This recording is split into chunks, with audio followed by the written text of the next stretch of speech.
answers were off on that. Off on what? Oh, because you were using the state charts. Well, it's basically the same questions that's in the book. Starting at 22, Mm-hmm. the book gives you 30 gallons per minute, and this is based off 34. And so the answers aren't gonna come up the same. Oh, yeah, 34 gallons, yeah. In the book, it's 30. Is it? Yeah. Well, I know some of you, if you use if you use the charts for the state, which I always do, because I feel like it gets you used to it, but, there's gonna be a little difference, because they don't do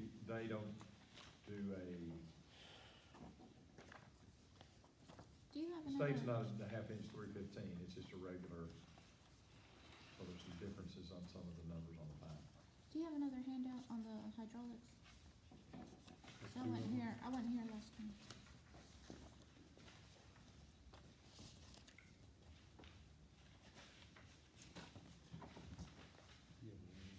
Go up.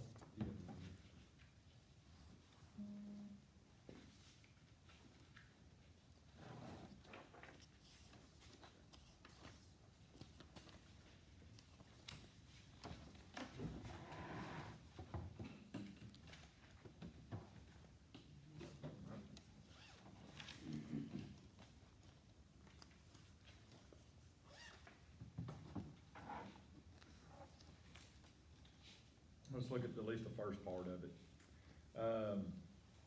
It asks the question, what happens when there's excess pressure at the heads? If you remember, when you have excess pressure, it increases the gallonage, and if the pressure's higher, it will cause misting and fogging, which is basically just a waste of water. The second one, if the gallons per minute are doubled, the PSI, it actually C, quadruples. 3, hydraulics is, the answer would be B, the science of dynamic and static water. Dynamic being water that's moving, static being water that's still. And, we've looked at with the elevation exercise, the one with the water tower and all that, we looked at those different scenarios. And, remember, when you're talking about static water, it's just elevation. When you're talking about dynamic water that's moving, you gotta think about elevation and pressure loss. What is the weight of 1 gallon of water? It's 8.3 pounds, that's A. 62.4 pounds represents the weight of, I think it's probably a useless piece of information, but a cubic foot of water. I don't know that they asked you that, but that's what it represents, cubic foot of water. What does PSI stand for? It's 8 pounds per square inch. That's how we measure pressures, in pounds per square inch. How many feet of water in height does it take to equal 1 PSI? If you had a column of water 2.31 foot high, that would equal 1 PSI. So B? B, yes.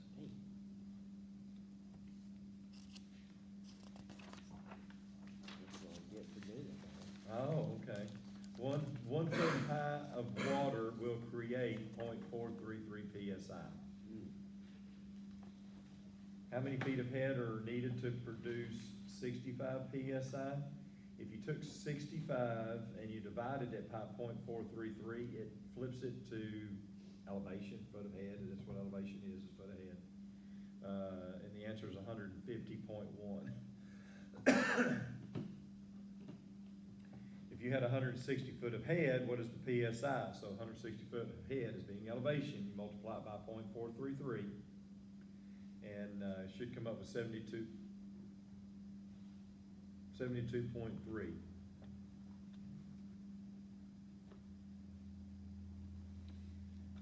11, it says there is a 70-foot water tower on a hill that is 150 foot high.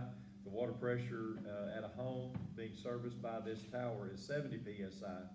What is the foot of head difference between the home and the base of the hill? Okay, that's one of them word problems. How did Peter get to California at 70 miles an hour or whatever? So, the way to figure it is, you would take, the 70 PSI, which you have at the house, divided by the 0.433, which gives you 161, basically 162 foot of head. That's what you need to create 70 PSI. So, if you had a 70-foot water tower plus the 150-foot high hill, you've got 220 feet, and you would subtract the 162 from it, and you should end up with 58.34 as your answer. 58.3 is your answer. So there's a difference in the elevation of 58.3 feet between the home and the base of the hill.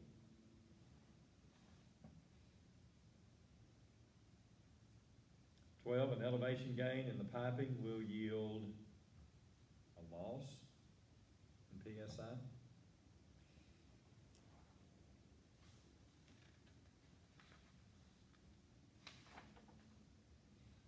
13, an elevation loss in piping will yield an increase in pressure. What is the maximum acceptable velocity of water in PVC pipe? 5 feet per second. What is the maximum acceptable velocity of water in copper pipe? 9 feet per second. What is the water velocity of 1-inch class 200 PVC pipe flowing 12 gallons per minute? Okay, remember the chart's set up to where you can look up different things if the question is asked. So in this instance, they're asking you what is the velocity, the feet of head. That's the other part of the piping chart. So if you look up, just like you would look up friction loss, go to the chart and look up 1-inch pipe.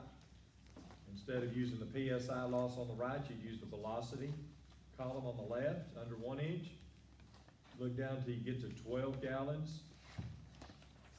Should be 3.46 feet per second. And keep in mind, it would be real easy for them on one of the answers, and they may have on this one to put 3.46 GPM or GPH or PSI. Velocity is in feet per second. That's the speed that it travels. I don't know if they did that in the answers or not.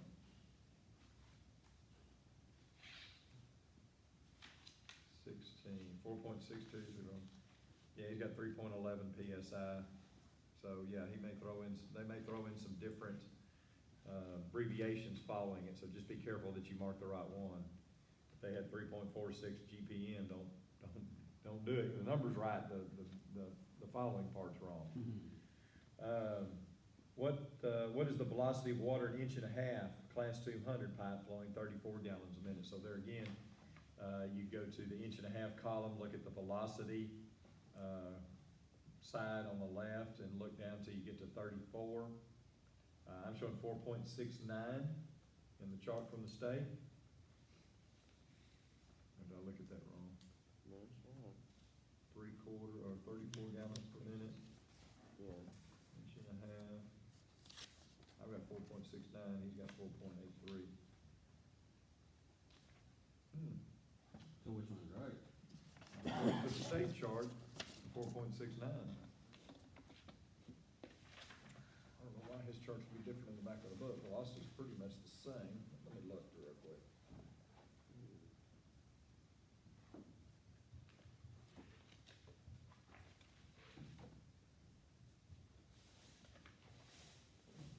Class 200 pipe, 1.5 inch. He went up, his chart goes from 30 to 35. So he went up to 35, and I think if you look at, let's see, where do we go from? We go 34 to 36.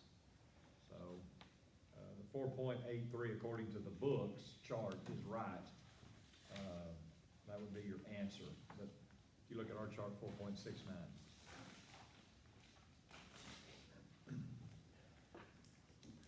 What is the pressure loss for 80 foot of 1 inch class 200 PVC pipe flowing 16 gallons per minute? So that goes to our hydraulics.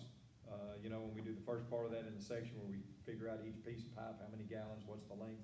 Same thing we're doing right there. It's just that one little piece. We would look up 1 inch class 200 pipe, 16 gallons per minute. It gives you the length. So you would look at 1 inch, look down the PSI loss column to 16. I'm showing 3.11 per 100. If you divide that number by 100 and multiply it by 80, you should come up with 2.49 PSI.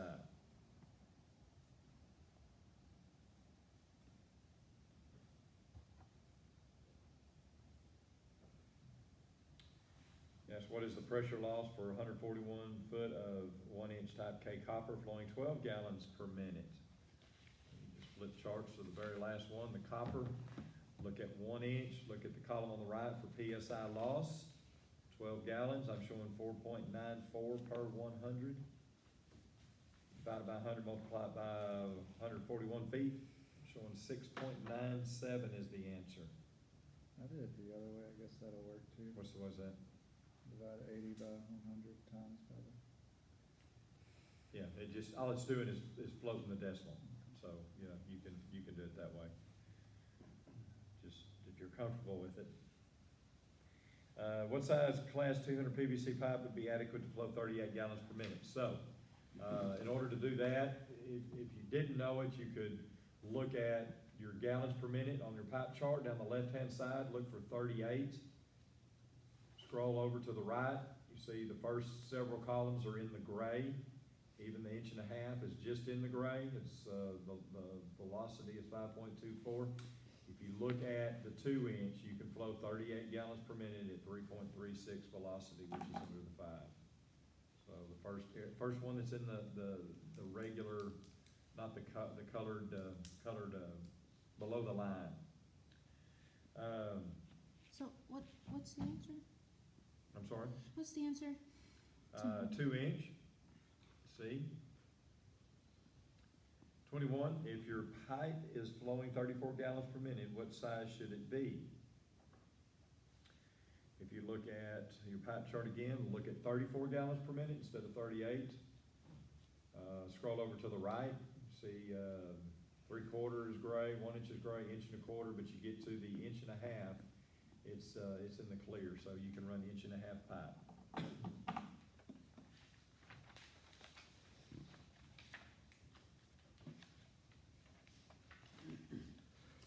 The next several ones are for exercise 22 through 27. This is along the lines of what we did the other day in class. We can actually work through it on the board if we need to. All pipe is 1.5 inches, class 200. Unless stated otherwise, pipe starts at the base of the water tank. It's 125 foot of elevation. It says, remember, dynamic pressure is affected by friction loss and elevation. Dynamic pressure will be based on 34 gallons per minute. In the field, you will use water pressure gauge to take the static pressure. For these examples, you'll be getting static pressure based upon raw data, basically the height of the water. In the tower above the point in question, he says it's better to work each of the exercises alone.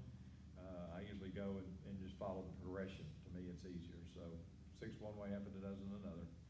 It says when using the velocity and friction charts, if the exact GPM is not listed on the chart, use the next higher value. Okay. So if we look at it, the first question, it says, what is the static pressure at point E? So he goes all the way to the very end and asks for the static pressure. Now, static pressure revolves around what? Water at rest. Okay? What's going to create the pressure for us if we're not moving any water? What's going to create the pressure? Elevation. Okay, so what's going to be the elevation at E? Let's look at how we go about it. You go all the way back, right? Yep, let's see, we start with 150. to the bottom of the water tower, that gets us to A. All right, so from A to B, there is no change. From B to C, there's 35, so we're going up. So we're gonna subtract 35 foot. Then there's, we'll go from C to D, we move over 50 foot, and then we drop 105, so we're gonna have to add that 105 in, Mm-hmm. okay? And then if you look at, to D to E, there's a 20-foot difference, so we subtract 20. So all this is doing this, there's an increase in the elevation, there's a decrease, there's an increase in the elevation. So we should come up with, 200 as the total elevation. So if we look at it from the standpoint of elevation causing or creating pressure, we take 200 times 0.433, and we should have 86.6 PSI at E. We're not moving any water, so we haven't lost anything due to friction. So that's how we go about looking at the first question.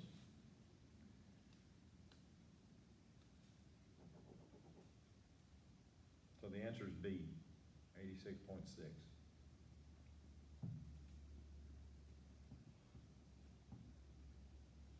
'23 asks, what is the dynamic water pressure at point A? So now, static is still, all elevation is the only thing they considered, so at this one, we have to consider elevation and friction loss.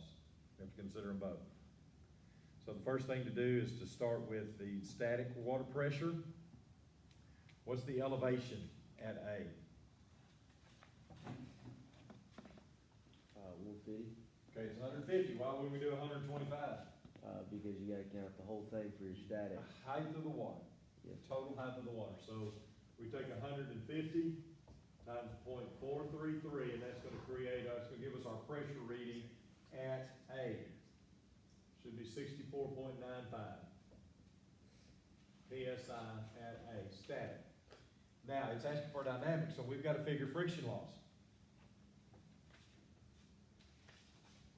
So if we take the 125 foot of pipe, and we come up with, we got 125 foot, I think it said it was, inch and a half. We got length, size, gallons per minute, 34. So I'm loss in the pipe.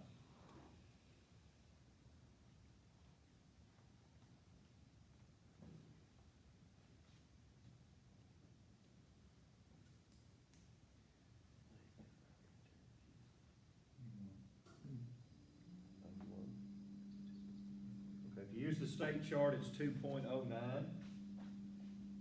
per 100. You take 2.09, divide it by 100, and multiply it by the 125 feet.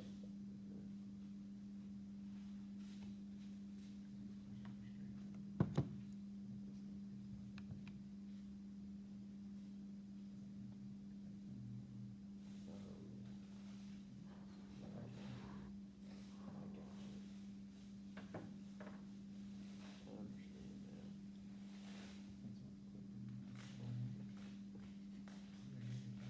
2.61 is what I came up with there. So you have 64.95, and you subtract the 2.61, so you should be at 62.74. His numbers are a little different because he used the chart in the back. You've got 62.2, I've got 62.74, so it's about a half pound difference. But he had the loss at 2.2 per 100 on the pipe instead of 2.06.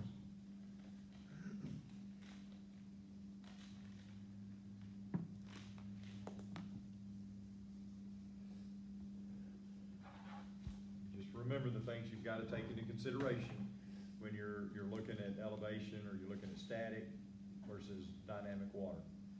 Static is just nothing but elevation. What's the total difference from point in question to where you're going?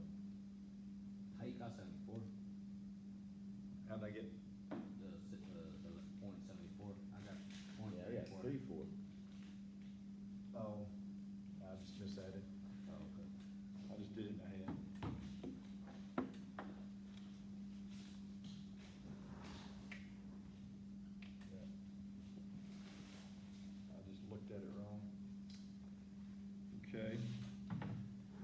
next one says, what is the dynamic water pressure at point D? Okay, if you look at D, that's a little ways down the chain there. It's got some elevation, rises and falls to get there, so there again, break it up into two parts. Break it up into elevation to get your static, and then subtract your pipe, your friction loss in the pipe. So if you start at the water tower, you've got the 150 down to A, like we had here. You subtract the 35 to get from B to C, and then at D, you're gonna add the 105, so those are the differences in there as far as the elevation to get from the top of the water tower to D, which should leave you with 220 feet of elevation, times the 0.433, should give you 86 point, no, it's gonna be more than that. 95.26.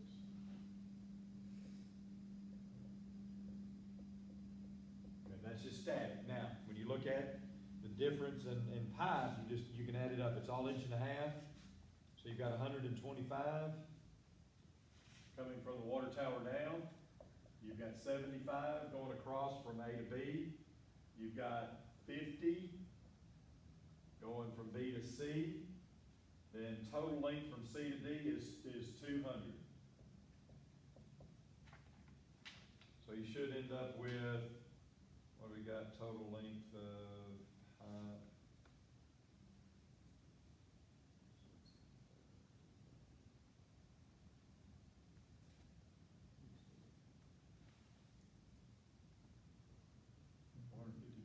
Yep. Okay. 450 foot. Now, 34 gallons flowing through, according to our chart, is 2.09. So you take the 450, take 2.09, divide it by 100, multiply it by the 450. It'll be a little different than what he's got on the page, but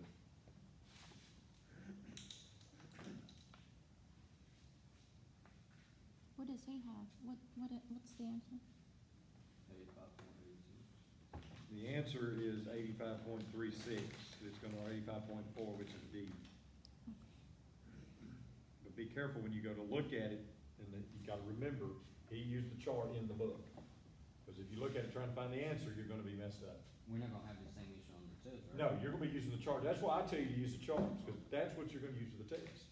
So if we're used to them, I was all confused when I was like, we're going through there, like, I'm doing something wrong. yeah, no, I don't know why he does that, but, I mean, he picked a set of charts, put them in the book, and anything he does, he uses that, and even some of the end of the chapter stuff is done with those charts, which I think is kind of screwy, but I didn't write the book, so.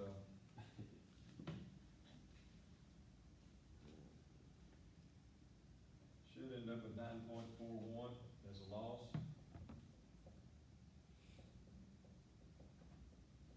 Okay, so you had 95.26 minus the 9.41.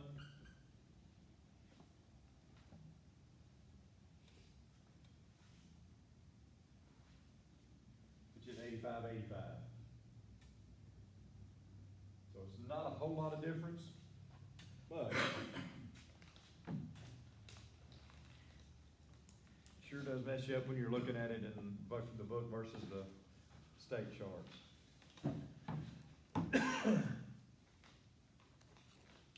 25 says how much pressure has been gained from point A to D due to an elevation difference. Okay, so if you start at A, at your, kind of your zero, when you go to B, there is no elevation change. From B to C, there's 35 feet. That's a positive. You're going uphill, you're gonna lose pressure. You go from C to D, you drop 105, so you've added that back to it, so.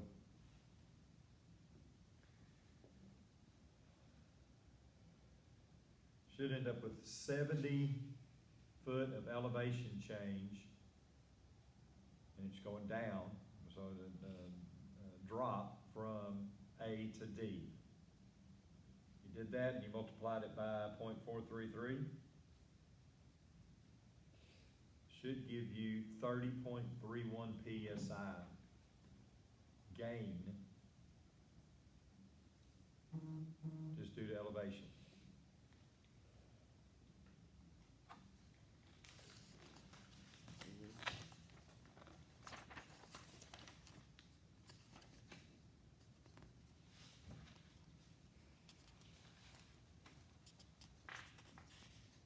Can you multiply, cause I got the same, answer, just by multiplying 105, the loss and the gain, and subtracting them together, and I got 30.3.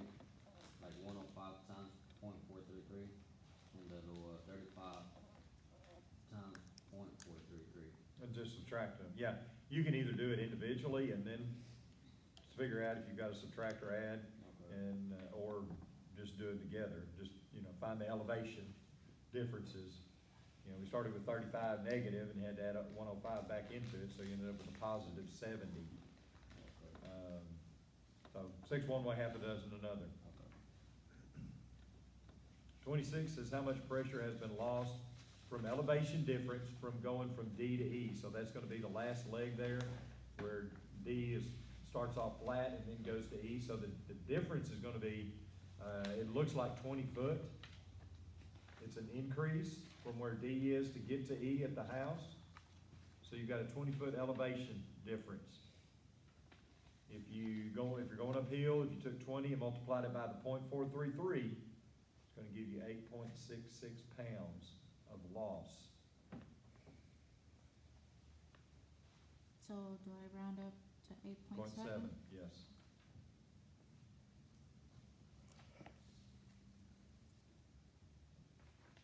Says, what is the static water pressure at D? Well, there again, just find the elevation changes across there that get you to where you go from the top of the water tower to D. So you have the 150 to get you to A. You'd lose the 135 that goes from B to C. You'd lose the 35 feet that goes from B to C. Puts you at 115 feet. And then from C to D, you add 105.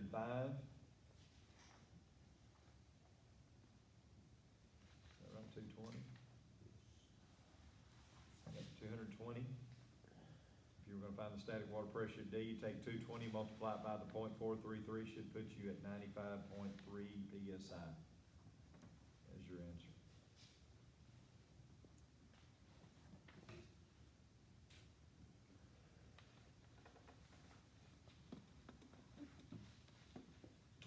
He says, what is not considered in selecting the most taxed zone in the working working the hydraulic section? The one with the lowest elevation. Usually if you're looking at the most taxed, it's the ones with the most gallons per minute, the furthest away, the highest elevation loss. Lowest elevation is not gonna affect you how much. You wanna make sure to take the ones that have kind of the worst case scenarios to make sure they work. 29, which one of these is a rule to follow when working hydraulics? There's actually two. The answer is D. Both A and C are involved. Take the most direct route from the point in question back to the city main or the point in question. We've talked about that where if the head labeled A, you go back to the valve and all the little pieces, we're adding gallons, but we're not counting pieces of pipe. We're taking the most direct path back to the valve. So the pipe that goes off, we won't worry about, but the gallons that they have to be added to it. So that's what he's talking about when he says take the most direct route back. And then pick up the gallons at intersections, but do not calculate the friction loss or any of the pipe running to those sprinkler heads. Okay, and that's the ones that branch off to the other sides of the T or whatever. You count the gallons because they gotta come through that pipe, but you don't do a friction loss calculation to it. 30, a separate calculation is needed if, answer is D, all the above. The type of pipe is different. So if it's copper versus PVC, polyethylene, or Schedule 40 versus class. It's gotta be, if the pipe is different, you gotta do a calculation. If the gallons per minute is different. So if you got a piece of pipe with Was this 6 question in relation to us doing the Huh? actual, like the chart that we normally do, is that? No, this is just, in general, doing hydraulics. Okay. No, yeah, I mean, I understand that, I just didn't know if it was. No, it doesn't have, I mean, it's just kind of general reference to hydraulics. If you're calculating, Right. friction loss, or a separate calculation is gonna be needed if the pipe is different, the gallons per minute is different, if the size is different. Because when we set the chart up, we got size, length, and gallons per Yeah, minute. yeah, I understand. Okay, those 3 things come into play.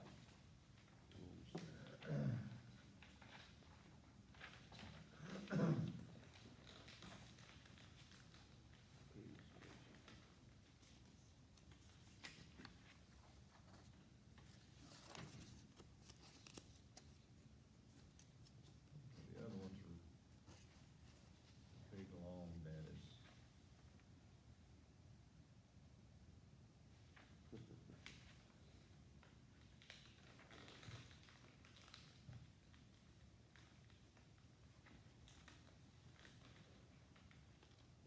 Anybody get to work any of those?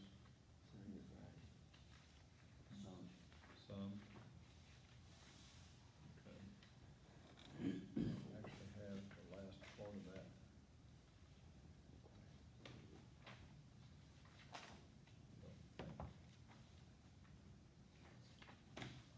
First part, but not the last part.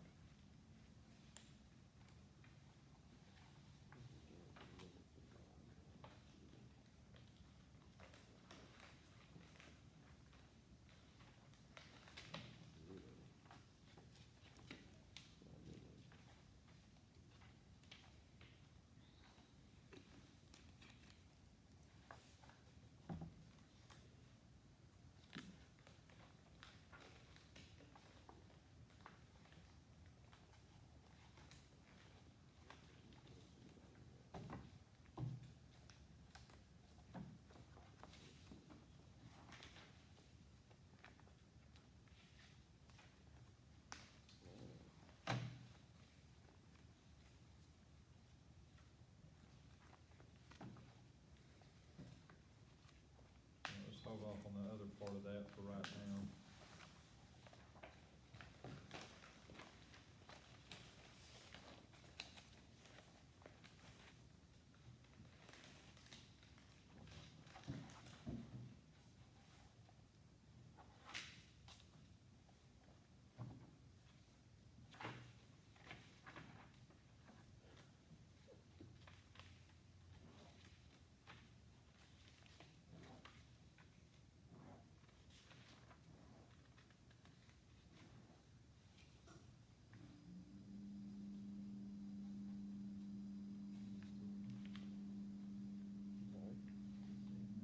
Yeah, because it's gonna be zero, because there's no relation to that.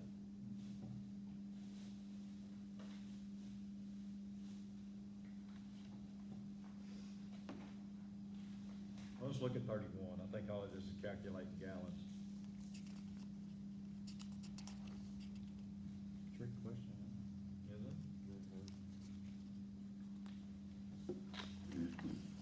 Is what is the gallons per minute flowing through the lateral line G?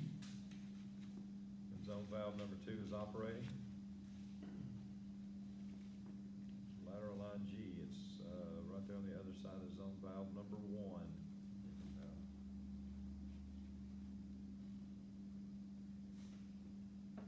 What would the gallonage be? zero. There's a couple of hydraulic questions he asked in here that are pretty good to know, because it's like that one. It's a simple answer, but you just kinda gotta reason through it. The valve number 1's not even open, so there's no water flowing through it, so it's gonna be zero, as far as, the gallons per minute flowing. It got me adding all of them. Did you? Every chart was asking a different song. 32 says calculate the gallons per minute flowing in the lateral piping section G when valve number 1 is operating. Did that give you a clue that it might have been different? Yeah. Okay. So, And really, that's the feeder pipe that goes out of the valve for zone number 1. So if you look at 2 full and 2 half heads, the fulls are, what do we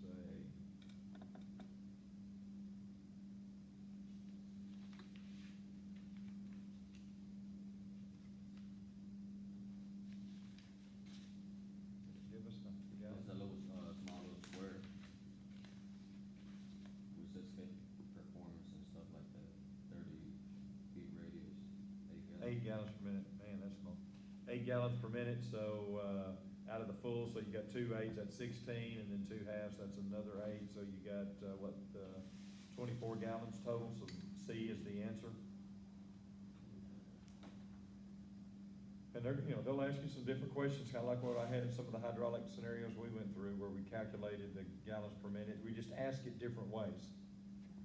They wanted to know, G, well, G is the feeder pipe, so, it's gonna be carrying the full gallonage, the valve would be carrying, and it's opened, it'd be carrying, 24 gallons to that section, so, and everything there back, main line, the double check, the meters, all flowing 24 gallons when that valve is on.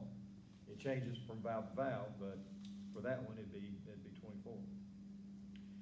33, what is the gallons per minute flowing through the lateral line A when zone valve number 2 is operating? A is at the very end of the section. You've got a half circle head that is 4 gallons per minute. So that piece of pipe, that 30-foot piece of pipe that's labeled A, should be carrying 4 gallons per minute. B is your answer.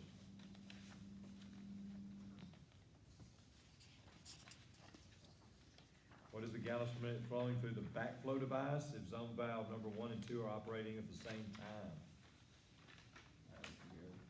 Yep, you just add both sections together, so, section on the back is all half heads, and that's 1, 2, 3, 4, 5, 6, you got 24 gallons. And then, what did we say we had on the other, 24, so 48 gallons total. So, D is your answer. So calculating the gallons, that's all you gotta do, the gallonage is based on the heads that it's feeding, whether it's a piece of pipe or whether it's the whole section. Okay?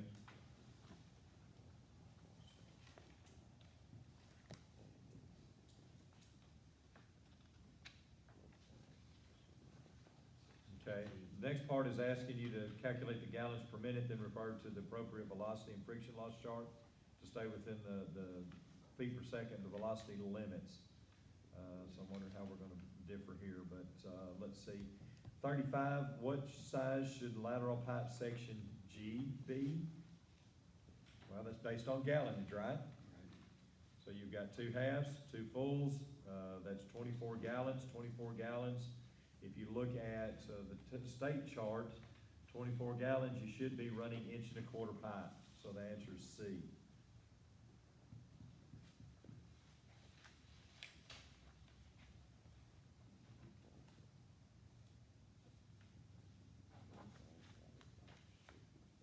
What size pipe should lateral pipe B be?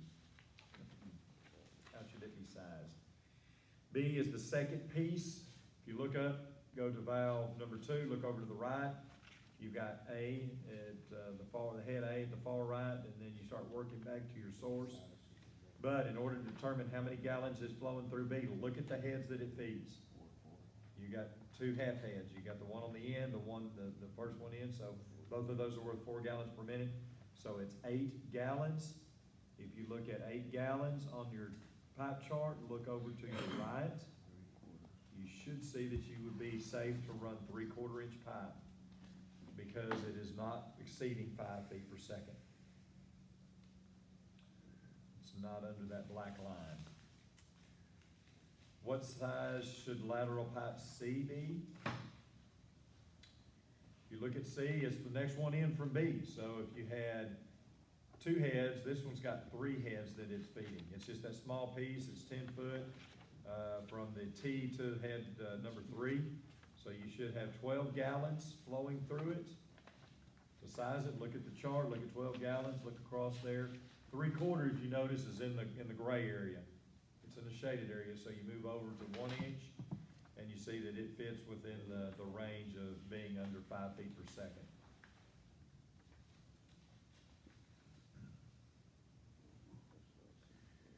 Okay. What was, 37 37 was D, 1 inch. and 38?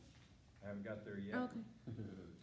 This is the next one. It's, what size should the main line be at the pressure vacuum breaker, which is back towards the meter, if zones 1 and 2 are running at the same time? So when they're both running, the amount of water needs to be flowing through that piece of pipe. So you've got, what do we say, 48 gallons? So you've got the main line is, at the pressure vacuum breaker could be the 30-foot that's labeled F. It's showing 1.25 inches. That's probably one valve running at a time. But running 48 gallons per minute, if you look at it across the left there on your chart, move over to your right, 3/4 doesn't even exist, 1 inch is in the gray, 1.25 inches, 1.5 inches is still in the gray, so you're looking at 2-inch pipe as your answer. So C. So just by having 2 valves open, if you were gonna run 2 valves at one time, you would have to make sure your main line was able to carry it. It'd have to be 2 inch. If you're just planning on running 1, then you're probably fine with 1.25 inches. But just be aware of that, for like future planning or something. This next part calculates the friction loss for irrigation component. It says calculate the gallons per minute flowing through the component, followed by using the corresponding velocity and friction loss chart to calculate the friction loss. Remember, the friction loss pipe charts are in 100 per 100 feet. So it says what is the pressure loss in zone valve number 1 when it's running? So if you look back a couple of pages to the diagram, zone valve number 1, it's running 24 gallons. So based on that, if you look at the state chart, look at your valve. 1-inch valve at 24 gallons is gonna be losing somewhere around 3.8. See how close he is. B is the answer, 3.8. And keep in mind, when you settle on a brand of valves or heads or whatever to use, you'll get comfortable with what that particular valve, how it performs. Each manufacturer, whether it's Hunter, Rainbird, Richdale, Toro, whatever, if you looked at a 1-inch valve with 12 gallons per minute running through it or whatever, you would notice there'd be a difference in what they are. A lot of times we just take general numbers for some of these charts, okay? So you can be specific depending on which one you're using if you want to be. What is the pressure loss through the pressure vacuum breaker when zone valve number 2 is operating? So you're looking at, what, 24 gallons there as well? Yes, sir. Pressure vacuum breaker, 1 inch, 20, I'm showing 4 PSI. Let's see what we got back here, because it's gonna be a little different. I'm sure it's probably 5, but we'll see. Backflow preventer pressure vacuum breaker, swing would be 5 PSI according to the reference manual on the back of the book. So your answer is gonna be B. 41 says, what is the pressure loss in the main line when zone valve number 2 is operating? Now, these all kind of sounded like some of the questions we ask on some of our hydraulic worksheets. Just, little bits and pieces. I'm sure here in a minute they ask you for the full-blown thing, but just bits and pieces. So the main line, got to know size, length, and gallons per minute. Size, I believe, is 1.25 inches. Let's see, length. Main line, and zone valve number 2. Zone valve number 2 is all at the top, so you got 1.25 inches, you got 30 and 25, so you got 55 feet. And we're at 24 GPM.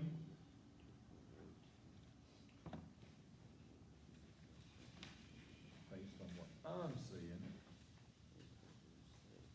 1.25 inches at 24 is gonna lose us 2.12. Divided by 100 times 55.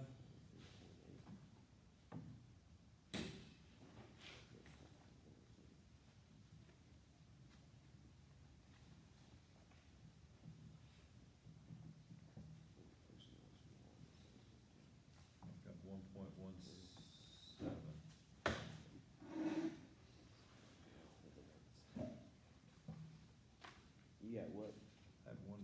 1.17. Let's see, Can I get the numbers right? That's 25, so 55 feet. That's an inch and a quarter. 24 gallons. 24, 2.2 times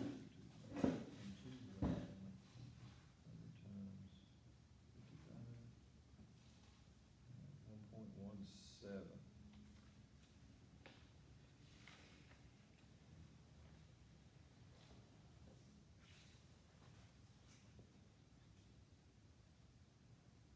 That's what I got.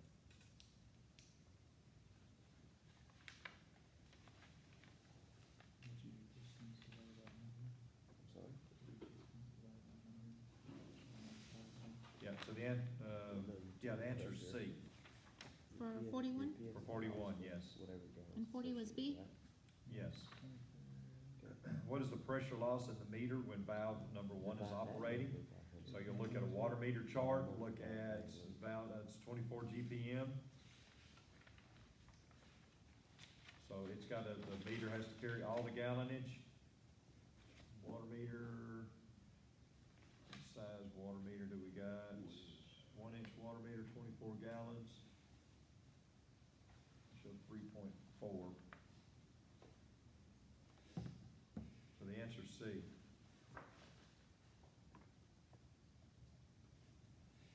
Yeah. Sure is. That's what I got. I didn't hit A. That's what you were looking, that's what you were looking, I didn't hit A. It's all right, though. I wanna pay attention, cause we need to talk about 43. We need to talk about 42, Well, that's a common mistake. if you're gonna change your answer.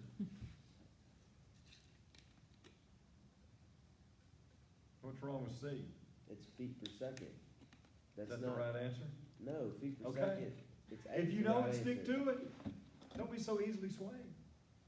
Oh, so Man. the answer is A? The answer Yeah. is A, yes. Oh. I It was said just that to little- see if anybody look up. Well, that's something we talked about before class, see if we could, throw y'all or something, but Remember, I had that's the that kind of answer. deal where they'll throw in that FPS versus PSI. Don't get in a hurry. I can't help it. I know you can. I'm like, what am I But gonna do after look this? at it twice. I mean, you're gonna have enough time when you're taking the test, I think, especially, get through the section and take a few minutes and just roll back. Clear your mind a little bit, because there's so much going on that when you're putting answers down, you may roll through there and go back and check them again. Just, glance over before you turn it in. Okay? Just double check yourself. It doesn't never hurt. Every now and then I make a mistake. Rarely. It's rare. You can ask Colin, he'll tell you. I'm perfect. Fixed one of your mistakes today. Huh? I fixed one of your mistakes today. It was sitting on my desk. There was. Category 4, calculate the friction loss from point A to point B. In this, it says, there's a hint, says include the friction loss in all components between point A and B. Just remember to pay attention to the words, supply side, inlet side. I've been throwing those at you as we've worked through some of the hydraulics, what is the pressure loss to the valve? What is the pressure loss through the valve? They may say it to the inlet side, to the discharge side, same difference. It's clarifying what are they talking about, how far are we going? So just there again, take your time and read it and understand what they're asking for. They may say upstream side, outlet side, downstream side, any of those things, just have an understanding of what it is, how far you need to go. It says be sure to follow the most direct route from the point in question back to the other points, just like doing a hydraulic calculation. 43 says what is the friction loss from the outlet side of zone valve number 2 when running to the pressure vacuum breaker. So you're going to take into consideration the outlet side of the valve back to the pressure vacuum breaker. So look at it, see what does it include. If you're on the outlet side of the valve, so the first thing you've got is the valve. That's included. You've got main line. How much? 55. Okay, you've got 20 coming. Oh, I'm sorry, valve number 2. I was looking at valve number 1. Okay, so you got 25 coming in section E.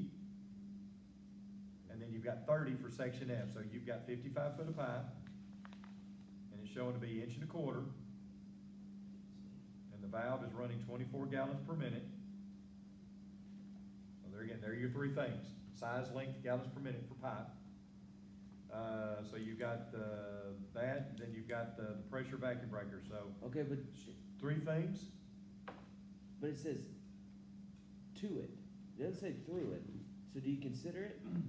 It only says to it. What is the friction loss from the outlet side of zone valve number 2 when running to the pressure vacuum breaker? Okay, well, let's calculate the loss.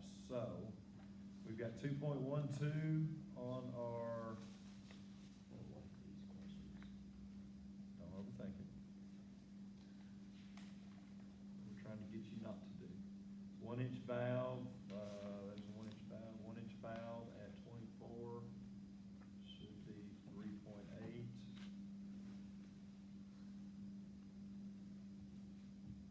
So you got 3.8 for the valve, 2.12 at 55 feet.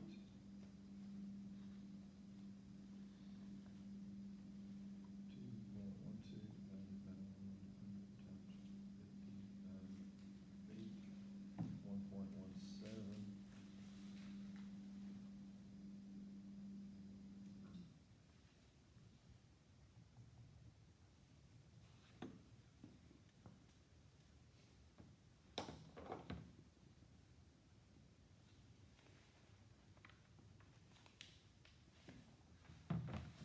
Okay, he calculated the pressure vacuum breaker in there the way it was worded.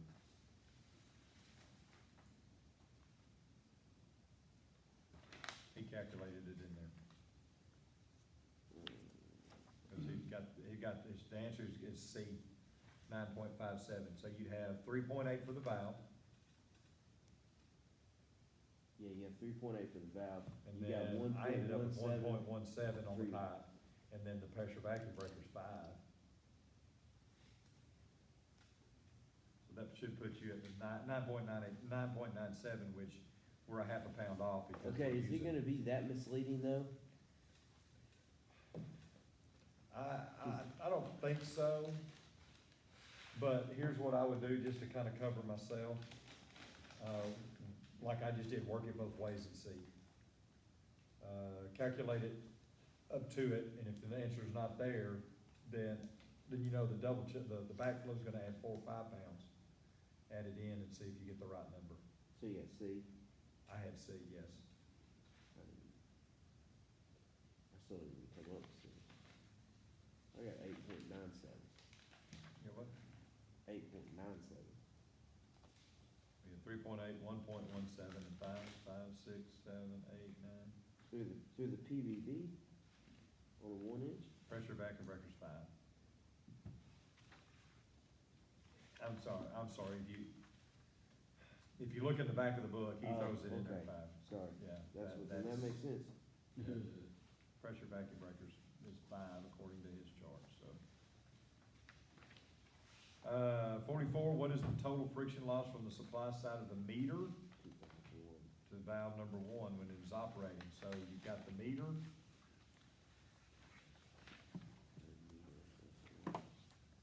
supply side, so that's gonna include the meter going through it. You've got 10 foot of copper, Mhm. not the other side, just the 10 foot. You've got the 1 inch PVB,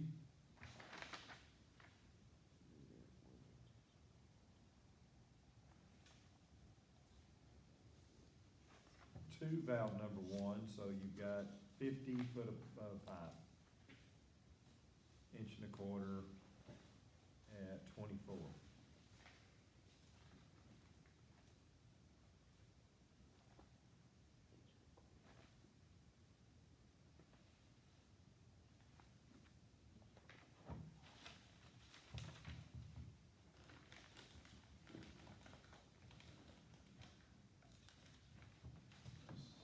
So the meter at, We said 1 inch PVB is 5. yes, I'll show the meter at 3.4. Yes. Copper, 1 inch copper, is that right? Yeah, 1.25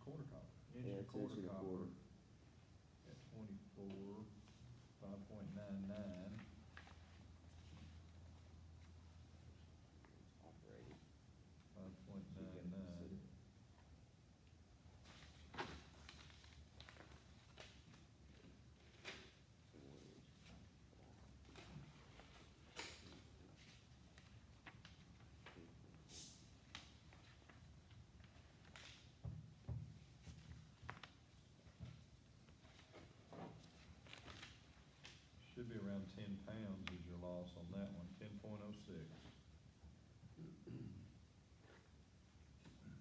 That what you came up with there, Alden? I'll tell you in about 2 seconds.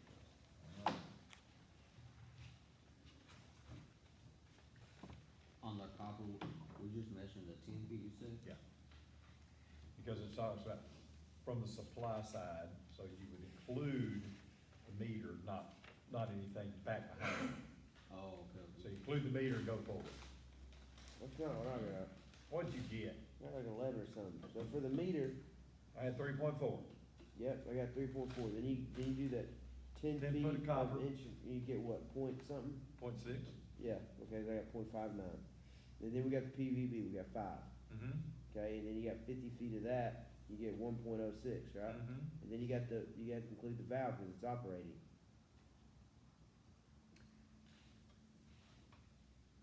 So these two, So it'd be another what is the 3. total friction loss from the supply side of the meter? So that's, doesn't include anything on the back side towards the city main. To valve number 1 when it is operating. 2 would be up to it, through would be on the other side of But it. operating says it's going through it. No, operating is telling you that that valve is turned on and they're flowing water. Which would be. All you did was you ran up, you're figuring the friction loss up to it. It's just establishing which valve is operating. When it says, Okay. I guess I know. so you don't include the valve there. I think they would use terminology like through the valve, discharge side of the valve, That would be a lot better. downstream side, outlet side. So the answer is D? The answer is A. So this time they actually use 4, right, on the PVB instead of 5? No, I had 5 on the PPV. Yeah, put 5 on Yeah, there. 3.4, 0.6 for the copper, 5 for the pressure vacuum breaker, 1.06 on the power. Oh, And then two. got that wrong. What'd you know? I had 2.5, I don't know why. Okay. Yeah, it's 2.12, so it's just half of it, you know, cause there's 50 foot. So, okay, when zone valve 2 is operating, what is the total pressure loss from head A to the pressure vacuum breaker backflow device? Okay, so there again, when zone valve 2 is operating, it's just establishing which valve is running. Pressure loss from A to the pressure vacuum breaker. So you've got 1, 2, 3, 4 pieces of pipe, the valve, the main line, and it says to the pressure vacuum breaker, so you don't include it. At least that's the way I understand it. Let's work it and see. But you have to figure out the length of pipe, the size of pipe though, correct? I believe it says all piping is class 200. But Doesn't say anything about the size there, does it? no, so you're,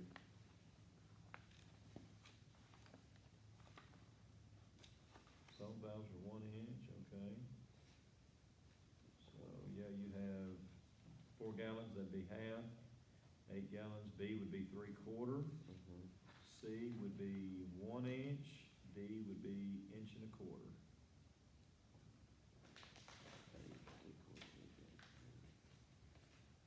Okay, so you got 30 foot of 1/2 inch, 30 foot of 1/2 inch at 4 gallons per minute, 30 foot of 3/4 at 8 gallons per minute. Next one is short, so what is it? 15 foot. 15 foot of 1 1/4 inches.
if that two means stop or go through it, because if we're 5 pounds off, we'll know exactly where it's at. Yeah, So, half inch, to the, 3.23. Times 30 feet. 3/4 at 8. 2.85. Divided by 100 times 30 feet. 12 gallons, 1 inch, 1.83. Divided by 100 times 15 feet. Inch and a quarter at 24. 2.12.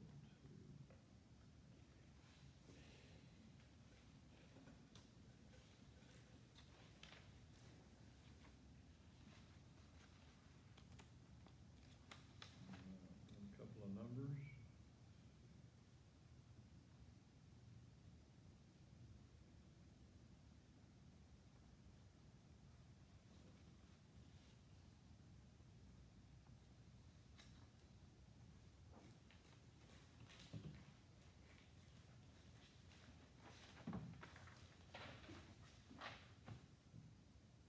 huh, Huh?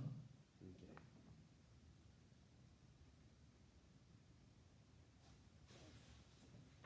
Yeah, they included it, Did they? I think so, unless my numbers are completely off.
Did you get 1209 with it? With it, I got 12.4.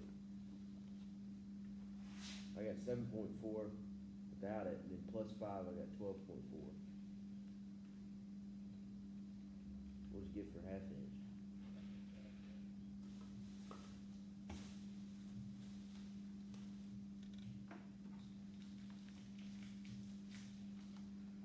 I got 7.09. The half Okay. inch pipe, 30 foot, a half inch was 0.97. Yes, Okay, 0.86 was a 3/4. alright, 0.85, Okay. 0.27 on Okay. the 1 inch, okay, 0.42 on the inch and a quarter. 0.42, Uh-huh. 2.12 divided by 100 times 20 foot, let's see. it's 15, not 20. No, it's that, you're right. Isn't that fast, though? Well, my eyesight's bad. Well, it is bad, but that's 20, 1.42. Alright, so that would only raise it up 10, so that would be, and you get 3.8, and then 1.17? For the valve, Yeah, I had 3.4, so I looked wrong. Oh, yeah, I bet I did. Yep, I know I did. 1 inch, because I was on the wrong chart, 24, 3.8, okay. I told you I'll make a mistake every now and then. you're sure. Helps if you use the right chart. So 7.48. Okay. Plus 5, 12.48, and 12.5. That equals 12.49. So, the A.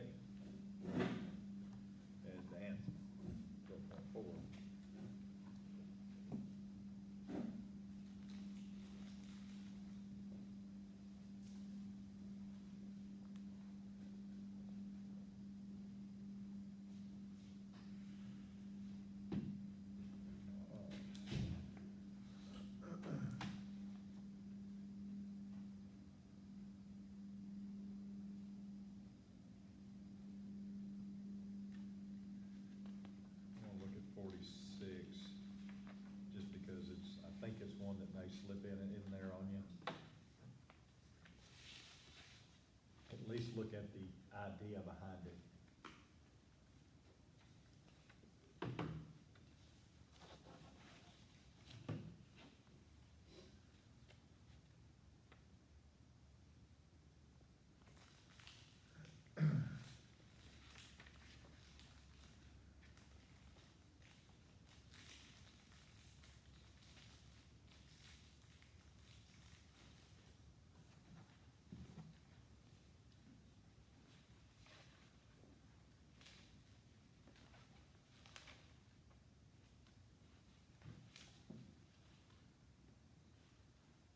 Oh, Joe, does it make sense?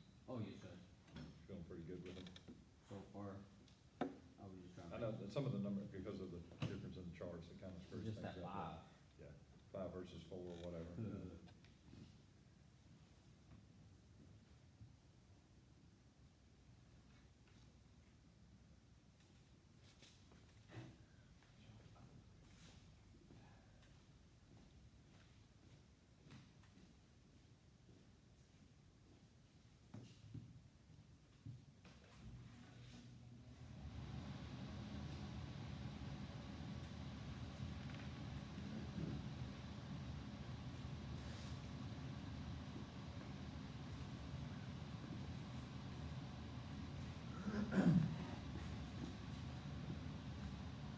Questions?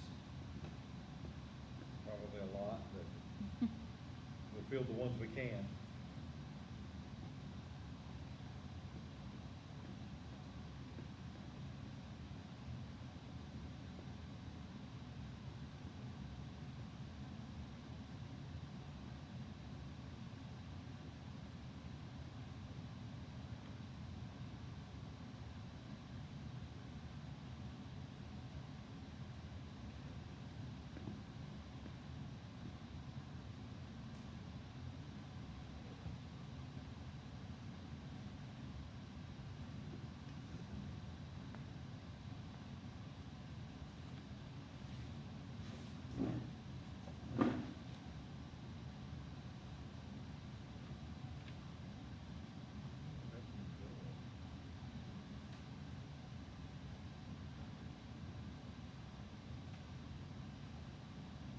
I think I'm missing something.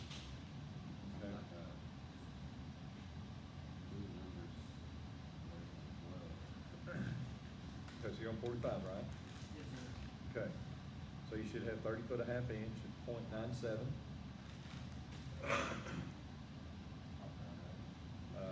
30 foot a 3/4 gives you .86. 15 foot of a 1 inch at 12 gives you .27. 0.27.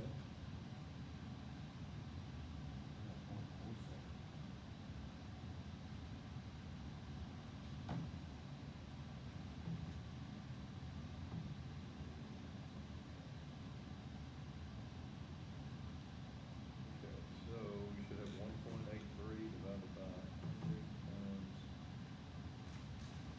15.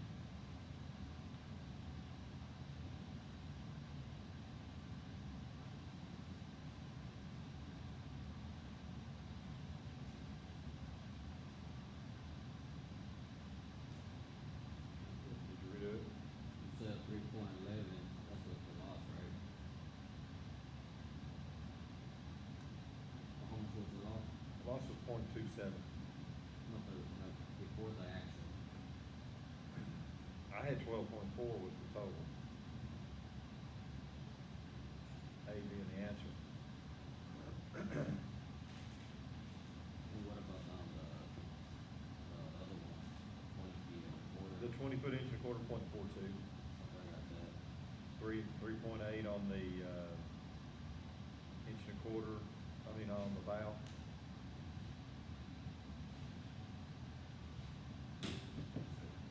How we got that? I got length is 55, size inch and a quarter, loss, 2.12, is that right? So that's per 100. You got 55 feet, so you got to divide it by 100 and multiply by 55 to come up with 1.17. Alright, I got that. Okay.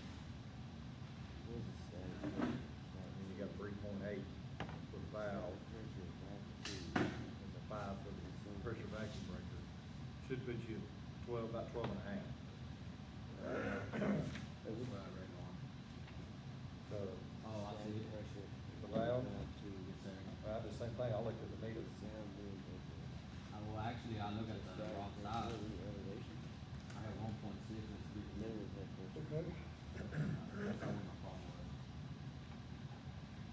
Static pressure. Okay.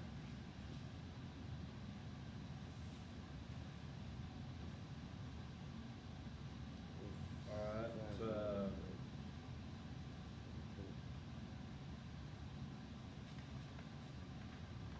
if you look at category 5, it talks about calculating static pressure at a point where there is dynamic water running. 46 is a lot of people think it's a tricky question. It makes sense when you stop and take a minute and think about it. It gives you some hints. It says the exercise requires 2 steps. The first one, calculate the friction loss from the point in question back to the city main using the most direct route as always. And then subtract the friction loss from the static pressure to get the answer. Okay, so you're looking at what is the static pressure at zone valve number 2 when zone valve number 1 is operating. Flip back over there and look at it. You got zone valve 1 operating. That's where the water's going. Coming up, hitting the T, going to the left, through zone valve number 1. But it wants to know what happens from where the water tees off to 1 up to valve number 2. So basically, it's the piece of pipe labeled E. What's happening there? What is the static pressure? It's not moving, right? Because once it hits that T and goes to the left of valve 1, that's the flow of the water. Anything going up doesn't change anything. I mean, there is some difference in the pressure, but it kind of regulates and it stays still. So the way to look at it, your pressure losses are from your city main through your copper, the meter, the pressure vacuum breaker, pipe F, and the 20-foot going over to the zone valve. That's where your pressure losses are incurred. But what happens with this is, water takes the path of least resistance. It kind of creates it equals out its own pressure. So the pipe from where the T is to zone valve number 2, let's say static water pressure is 65. And you move water to that T and over to valve 1 and you lose 4 pounds. Subtract it from 60. You subtract that because the pressure it doesn't stay at 60. It can't. It decreases to where it balances out. So whatever is at that T is what it will be from that point forward. It becomes static, it's not moving, but it does decrease based on the friction losses getting to that point. So you have to go all the way back. So, you base it on valve number 1. Valve number 1 is 24 gallons. You've got the friction losses you will include are, 3.4, I mean, no. you'll include the 30 foot of 1 1/4 main line at 24 gallons. That's F. The 1 inch pressure vacuum breaker.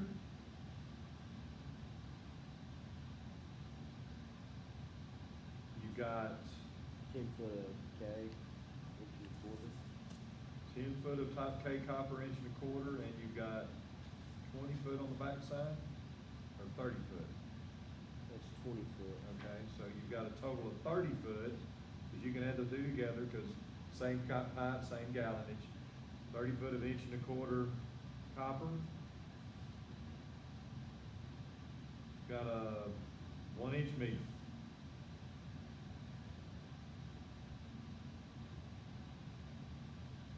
So basically 4 things to calculate.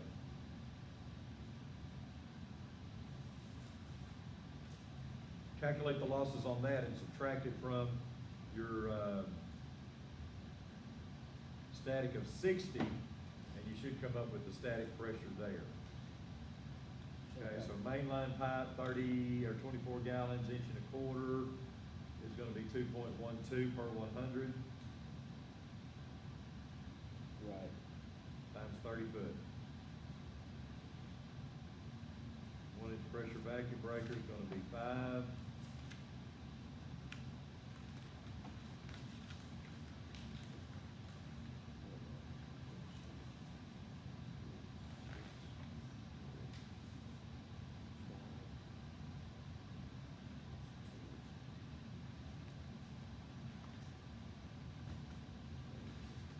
Copper,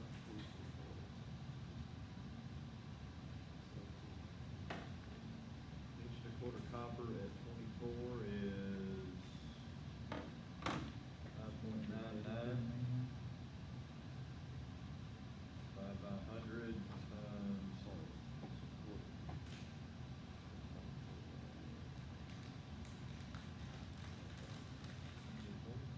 30 foot.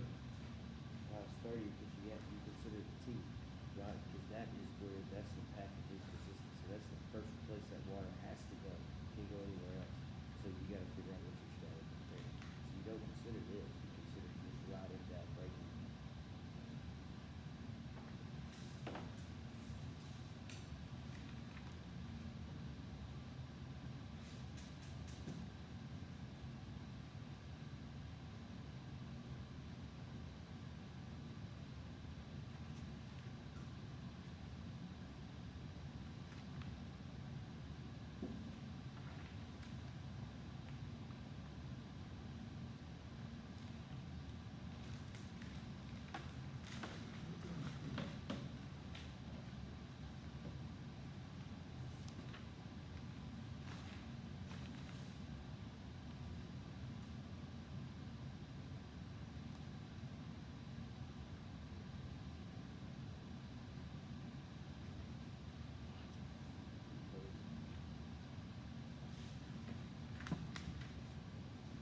Oh, that's honest.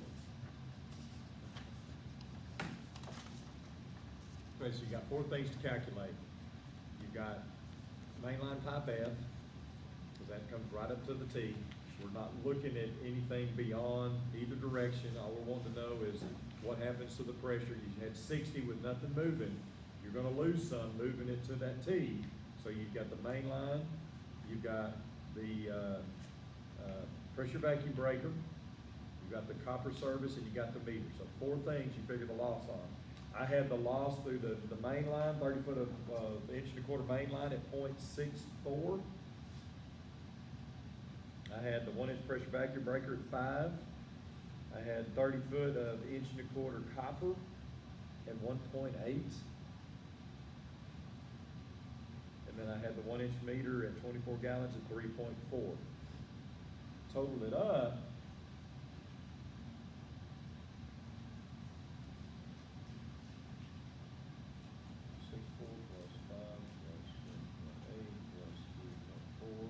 I came over 10.84.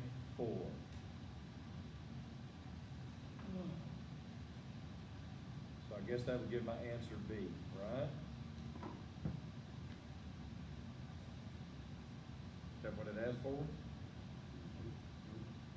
That's the loss. B would be the loss. We wanna know what the static pressure is, so you take your 60 and subtract the 10.84 from it.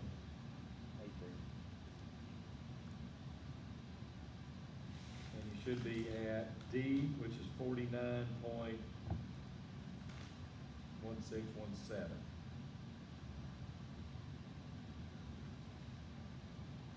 And that is a little bit of a rounding, so, understand if you round a little differently, the number may be, if I'm looking at it and I got 49.16 and the answer is 49.17, that's the one I'm going with. I could be a 100th off, just in due to rounding, so, okay. So you see how they worded that question and what they were looking for, because that water is static once it equalizes. Because once it gets down to the pressure that it's lost getting to that T, it's not gonna move either direction, it's just gonna sit there and just modulate. It's not going this way, it's not going that way, it's just in there. basically it's static, it's still, but it's dropped its pressure due to friction loss getting up there, because it's gotta balance out. It can't stay at 60. It pushes back and drops, you know, I guess the 11 pounds, or they're about 11 pounds to equal out. Okay. I throw a little kink in on the next one, 47. It says if gallons per minute is based on 6 gallons out of the fulls, and the main line section that is 30 foot is 47. What is the static pressure to zone valve number 1 with zone valve number 2 operating? So it's just kind of one of those weird scenarios that they want to look at, or you can figure it, you just have to know what they're looking for. So it changes your gallonage. What is the static pressure at the zone valve number 1 with zone valve number 2 operating? So it kind of reverses it. He wants to know in that piece of pipe going over to zone valve number 1, what's the static pressure? It's the same thing. You're gonna figure the losses up to that T. There are losses going all the way up to zone valve number 2, because that's the one operating, but we're not interested at any point past the T, because after the T, zone valve number 1 becomes, the pipe going to it becomes static. So you've got 30 foot of 1.25 inch main line. Actually, it's 47, so you got 47 foot, 1.25 inch at, your gallonage has changed. They're all halves. So instead of, it's based on 6 gallon per minute fulls instead of 8. So your gallonage has dropped. You've got 1, 2, 3, 4, 5, 6. So you've got 18 gallons.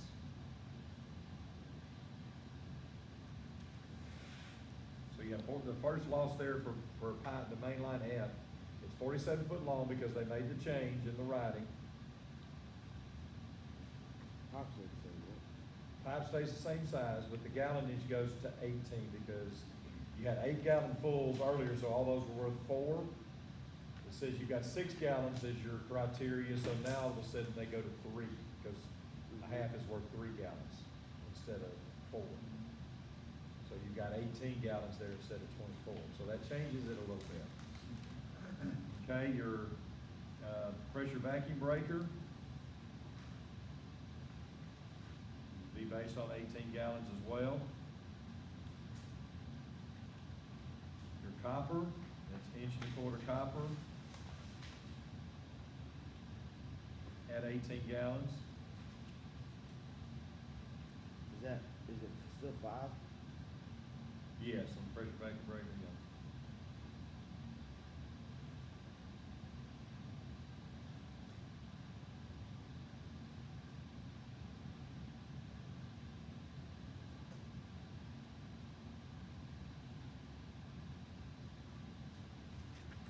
So you got 1.25 inch at 18 gallons instead of 24, so the loss is 1.24.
4 things. Inch and quarter main line, changed to 47 feet, all the gallonage is based on 18 now. 1 inch pressure vacuum breaker at 18, 30 foot of 1 inch, or inch and a quarter copper at 18, and the 1 inch meter at 18. Ended up with 8.44 PSI loss. So your answer is A.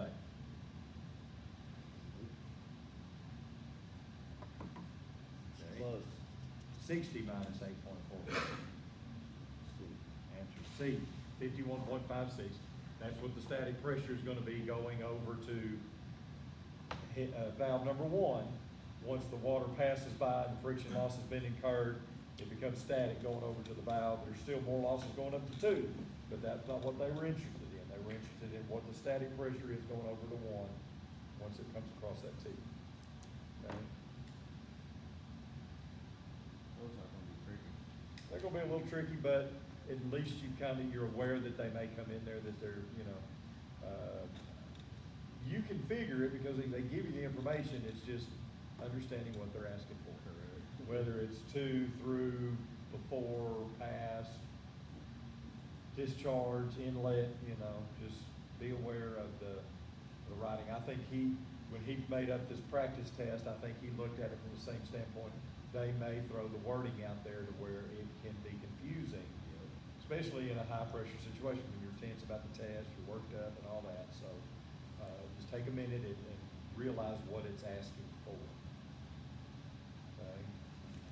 And, if you get through it and you're not sure, if it's included in the PVV or whatever, work it without it and see if you get an answer that's close.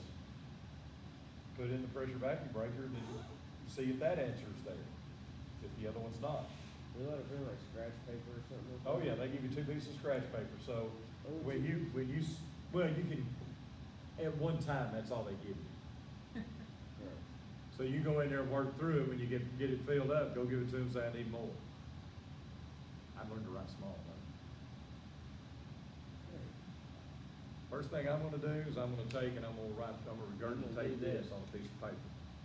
I'm gonna do that too. On one side of the cheat sheet or whatever, not cheat sheet. You allowed to have phones in there? No. Can't use this calculator either. Wear shorts and write it on your thigh like I did in high school. You can't use a calculator? You can use a calculator, you can't use your phone. You have to take a true blue, red-blooded calculator. Because on the phone, there's too many options for people. Right, Alden? So I would take and make sure you've got those kind of committed to memory. As you go in, get the paper, write those down, and then get to work. That way, you don't have to worry about working through a part of the test and then having to worry, oh crap, what was that precipitation rate formula?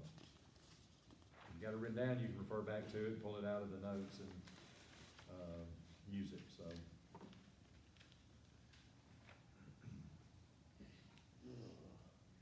He's got another part there, this is category 6, where he does actual and design and all that kind of stuff. Be some good practice. I don't know if any of you got to it. But it would be, he's got some final exam tips on the back. He says, and here's something to think about, round off calculations to the 100th, 2 decimals Mm-hmm. for more accuracy. Don't draw it out 3 or 4. And it'll kind of help bring your answers closer to theirs, because everything they've got is to 2 decimals. Gotcha. I would use the rounding of, if it's, the 3rd decimal is 5 or above, go ahead and kick it up. If it's 4 below, stay the same. That way, you're kind of consistent with your rounding. He says, you'll probably be given most of the measurements on the larger exercises. As he's done is the hydraulic calculations. They've got most of the measurements.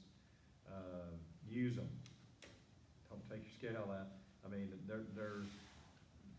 They're giving them to you so the consistency will be there among the answers. So if you go in there and you measure a foot off, it's gonna screw up your measurement. So They say it's 12 foot, it's 12 foot. Don't measure it, just go on. If they give it to you like the length of the main line from valve one to the double check is 36 feet, it's 36 feet. Don't need to measure it or count it. It's given to you in the box like some of them were. So, use those numbers. He says if you're measuring pipe distances, if you have to, measure from the middle of the device to the middle of the other device. So if you're measuring from the double check to the valve, put your 0 in the middle of the double check. And then where do you end up at the middle of the valve as far as your length?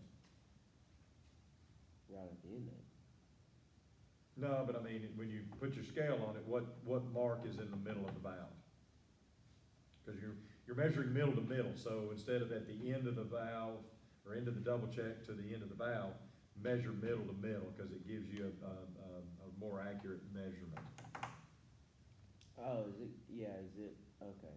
So for like that 2 inches that goes inside the valve? Yeah, I mean, they're not worried about the loss on it or anything, they just, as far as keeping your measurements consistent For the test? for the test, measure to the middle of one object to the Okay. middle of the other. Okay, So if you're head to head, middle of head A to the middle of head B, gotcha. that gets you the length of time.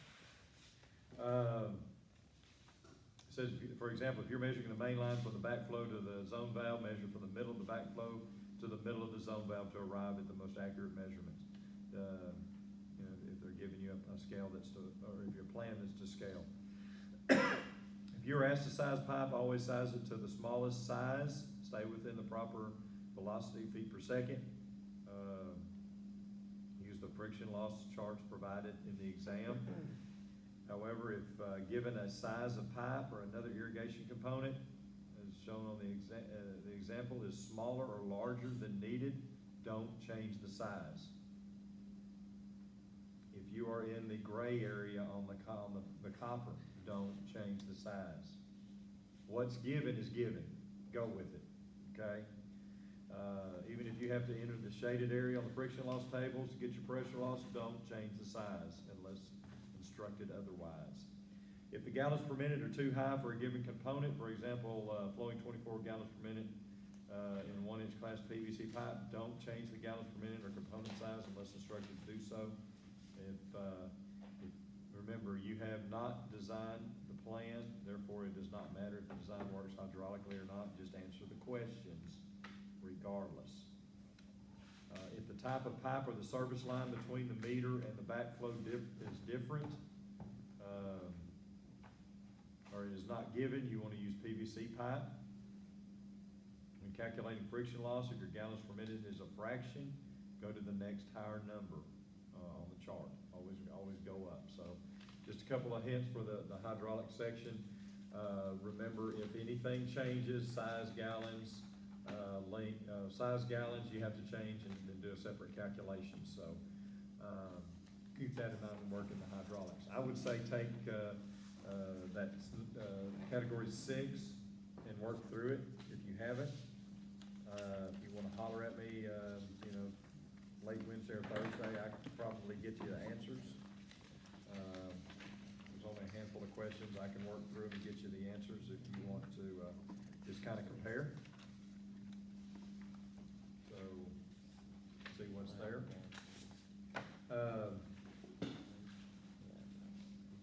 Let's look at this cheat sheet real quick, just to make sure we're all on the same page. I haven't left any of them off. Kind of go over them again, just to make sure.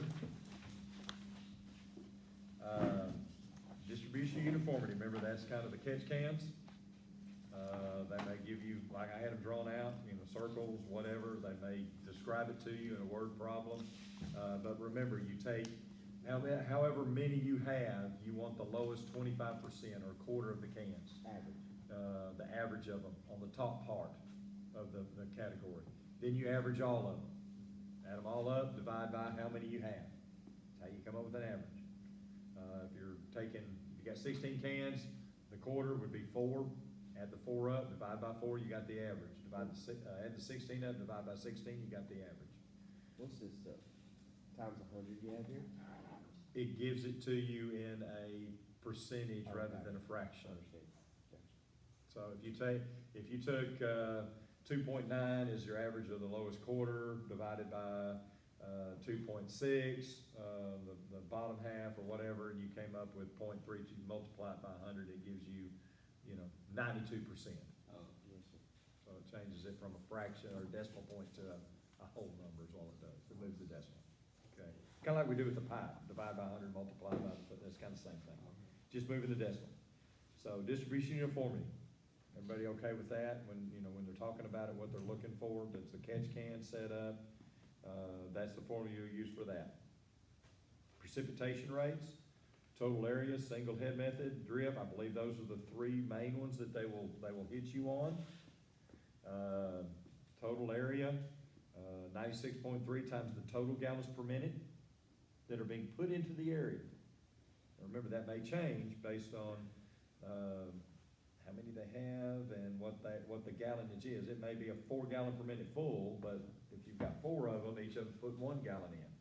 So make sure that you're getting, how many gallons is going into the area? inside. What's that? Inside it, yes, not outside it. Outside was just And the then, whole thing. yeah, then the total gallons per, total area is length times width. So 96.3 times the total gallons that's falling in there times divided by the length times the width. The total area should give you inches per hour, the precipitation rate in inches per hour for that area. Single head method is the 34,650 times the gallons per minute of one head.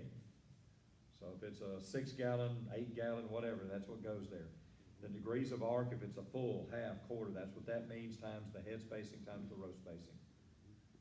So if you've got a 180 degree or a half circle, it's 180 degree times 30 times 30 would be like for a rotary, 30-foot row by 30-foot head. It was square, totally square. And that can change. It could be 30 by 40. If your head spacing is 30 and your row spacing is 40. So, it could be a rectangle. So just whatever the number is, head spacing times row spacing. Should give you the precipitation rate in inches per hour. Drip irrigation. Remember that it's 231.1 times the emitter flow rate, and that's in gallons per hour.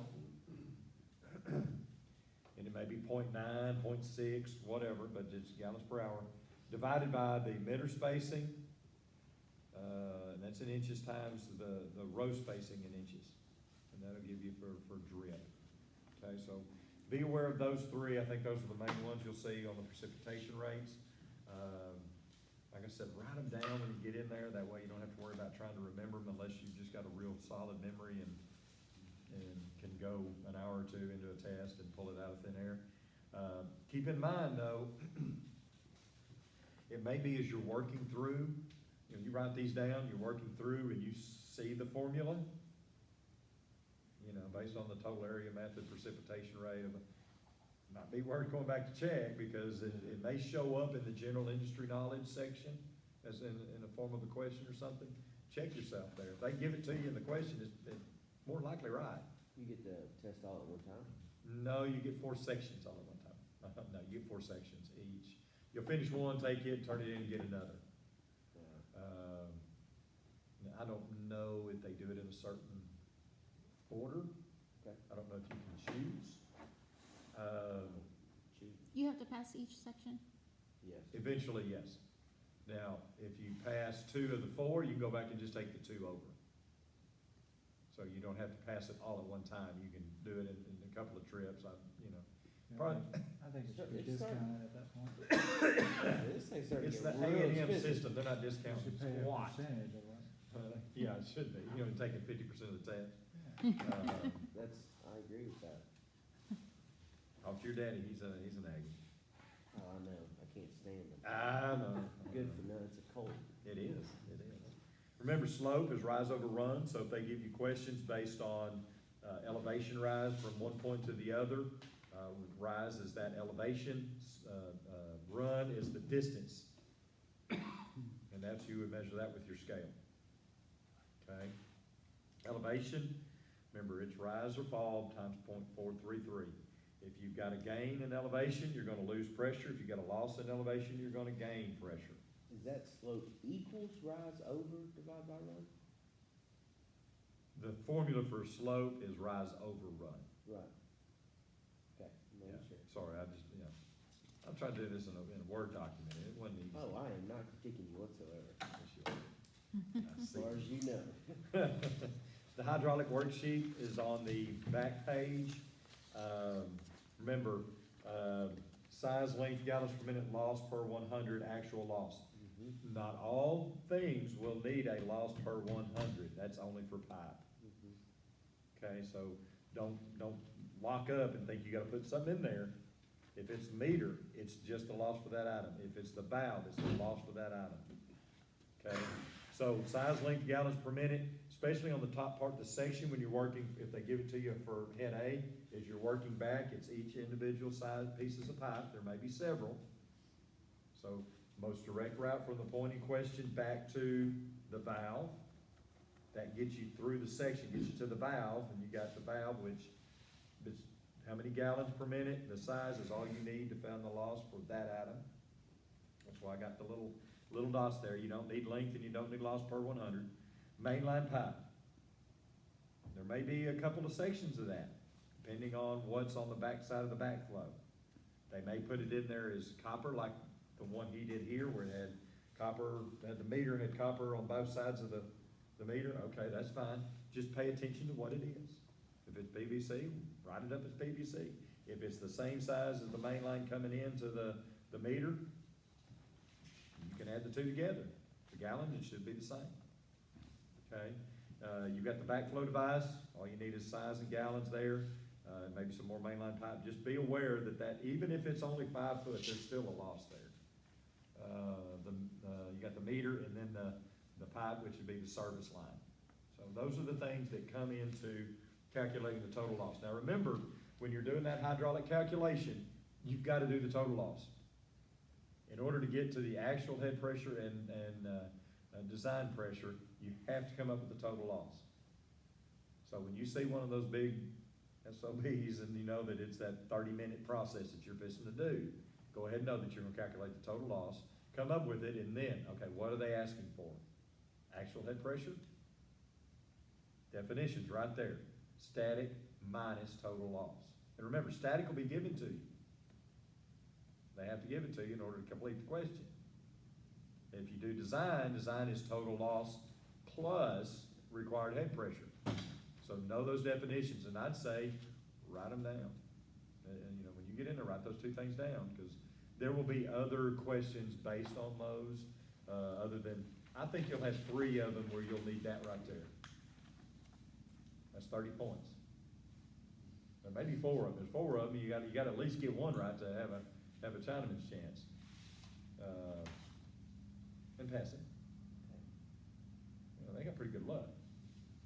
So, but yeah, if there's 4 of them, they're worth 10 points apiece, that's 40 points. So, you know, gotta get at least one right and everything else. But if you get all 4 of them right, that's, you know, 40 points, and you're over halfway there to passing that section. A lot of the other questions will probably be along the lines of what we looked at, where we did.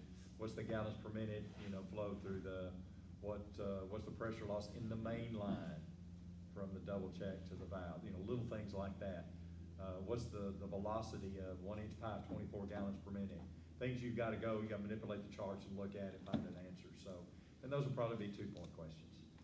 You know, so there may be, you know, 20, 30 of them and 4 or 5 of these. Mhm. That section doesn't have a lot of number in it as far as questions, but it has a lot of beef when you come to those hydraulic worksheets, okay? The backflow section is probably about 25 questions, and they're probably, you know, most of them probably about 4 points apiece.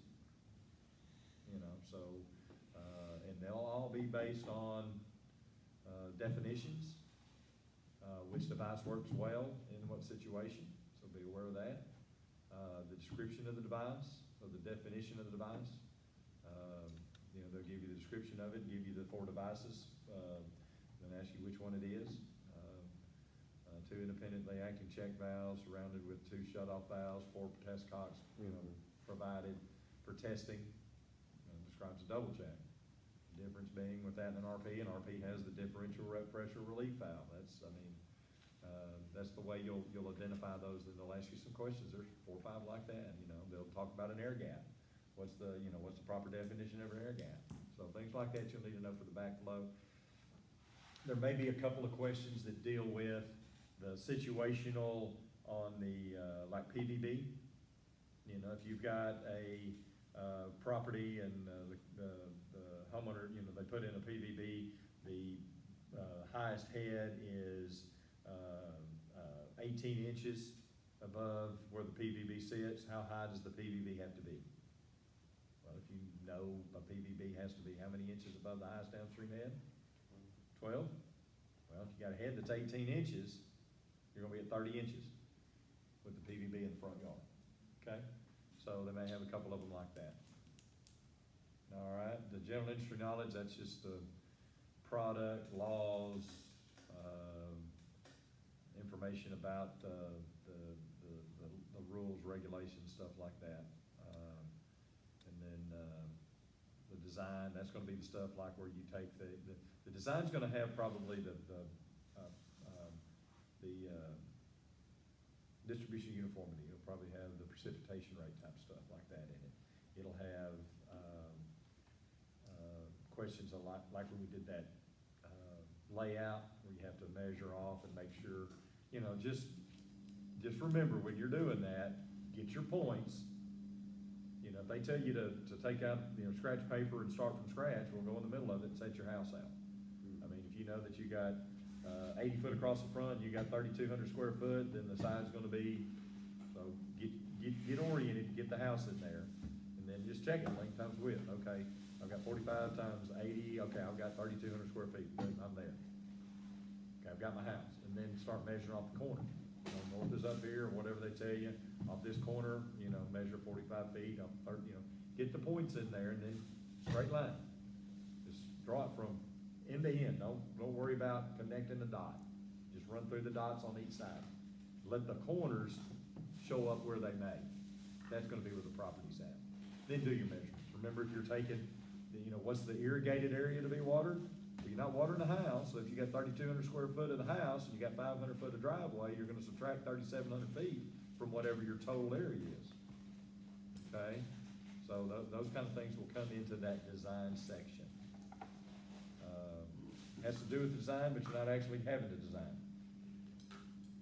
Okay?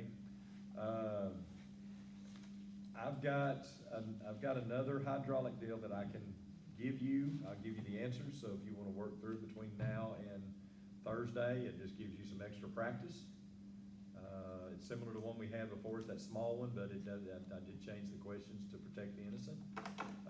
So I'll give you the answers, give it to you, that way you can work through it over the next couple of days. If you got questions, just holler. I can help you up until 8 o'clock on Friday. And then That late? Yeah. after about 2, I'll start accepting your calls. Do you have other things that you're concerned about or questions that you might wanna ask? Did you say we're meeting again on Thursday? No, it'll be too much. I mean, I don't do that because if you come here and meet, we stay till 9, 10 o'clock hashing things out, and you gotta be in Dallas at 8. That's a little much. I'd rather you spend some time just space planted in a book. That's nice of you. Well, I mean, Thinking. well, I'm just thinking you gotta get up early. Oh, I know. You're probably not gonna sleep much. Are you gonna get to go? Oh, hell, I don't even know. You get an email Thursday morning. See you tomorrow, Bubba. So, Jeff, you're not going right away, No, which is probably- okay. But you are gonna go in January. Yeah, I am too. Third, I think it is. Okay. I'm gonna do mine January. It's too late for me to do it Friday anyway. Well, if they send it across and you can go, if you wanna go, go. If not, you're doing yours, no? I thought it was, but I was telling them that I didn't read the piece of paper right, Mm-hmm. and I still had to sign up for the class, for the test. I used to sign up for the You signed up for the license, license, but not. but you haven't signed up for the test. And I And thought then you I gotta was pay, get it. yeah, and you gotta pay an extra $120. That's A&M, get you. That's some shit. Dang I'm eggs. sorry. Excuse me. Dang man. eggs. Steve, if also wouldn't do that. No, they wouldn't, but they sure could be due, couldn't they? No. They did. We could be, there you go. Uh, Dave? Derek, are you going? Okay, so nobody's going, No, I did mine on the phone and I never sent any money. That's when he was talking about, you got his paper, and I was like, what paper? I didn't get anything. I didn't see it on my phone. have you been able to move forward with getting anything? I called him today, but I haven't heard back from him. Okay. That may have been who I just hung up with. What's the number? Just like, no, they're not It's on a calling piece after of paper. five. 512 area code, I don't know. That's what I called lady, I talked to her today. Cause I talked to her today, I said, what's this lock thing? She goes, oh, blah, blah, blah, blah, blah, blah. She was No like, big deal, but I ain't getting there, yeah. Yeah, it's kinda what it meant. I was like, Well, I'll tell you what, since y'all are in January, you're probably gonna be in January. Yeah. Let's see what the test date is. It's the third, I think. Well, I Is saw it it? online. That's what you were told is the third, okay. That's what. I know sometimes they change that because of being so close to the holiday. Ooh, okay, that wasn't taken in. Maybe, it might be. Might be that next one, the 10th. That's what I'm wondering, if it's the 10th, That would probably make more sense, wouldn't it? I think it was. probably what we can do just to kinda make sure we're, That Tuesday, Ready. Tuesday the 7th?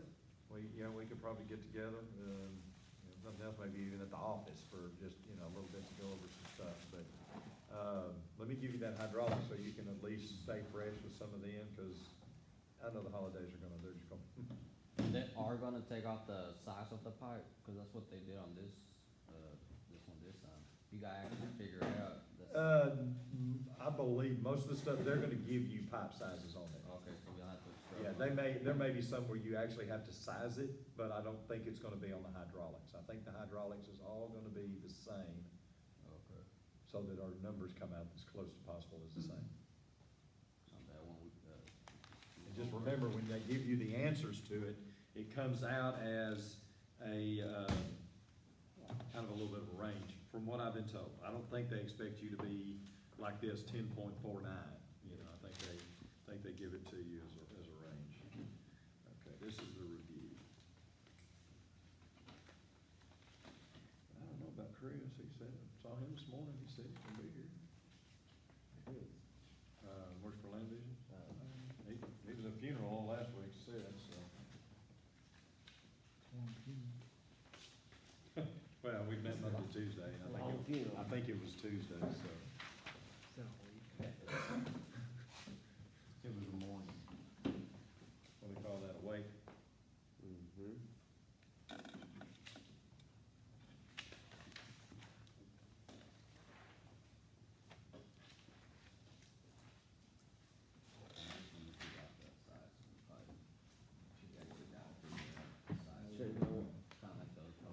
This is similar to the one we did, I can give you the answers if you wanna, that way you can check it, Yes.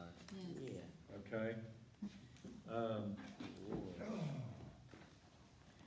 I just changed some things, I took that old one and I just changed some things and put them in different spots so that you can run numbers on them.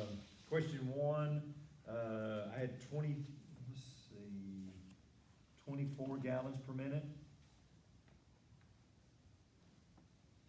The second part of that, I had 16.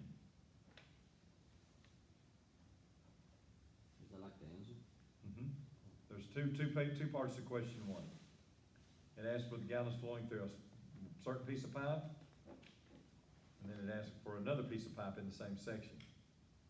So I went in there and calculated all the heads, got the total gallons, and then, looked at it, as the individual pieces. Yeah. So, about, number two, 40 gallons. 3, 36 GPM. And then the second half, 1.67 PSI loss.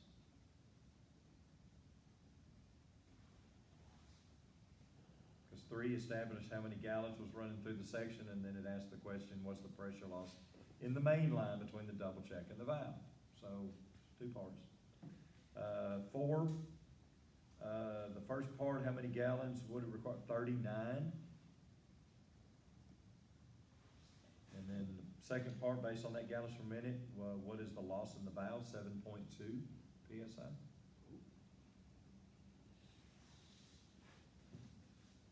Five is 7.23 feet per second.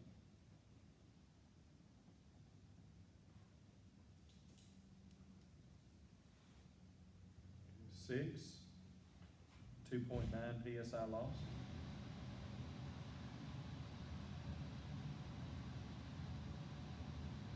Seven, 14.84 FPS, feet per second.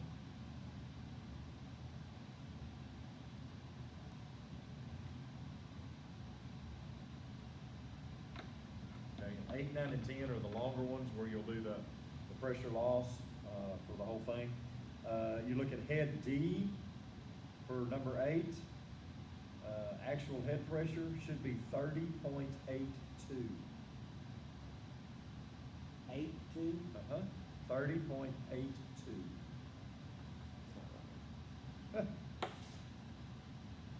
Number 9, design pressure to E is 46.83.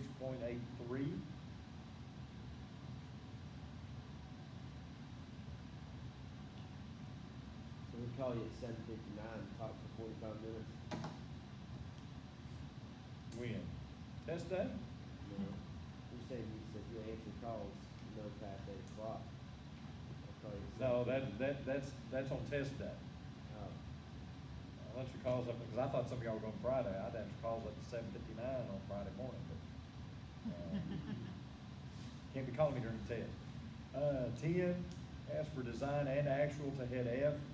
Design is 48.19. 48.19. And then actual is 34.81.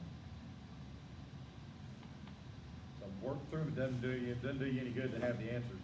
You don't know how to do the work, so go through there and calculate it. If you come up with something odd, if you wanna ask, give me a holler.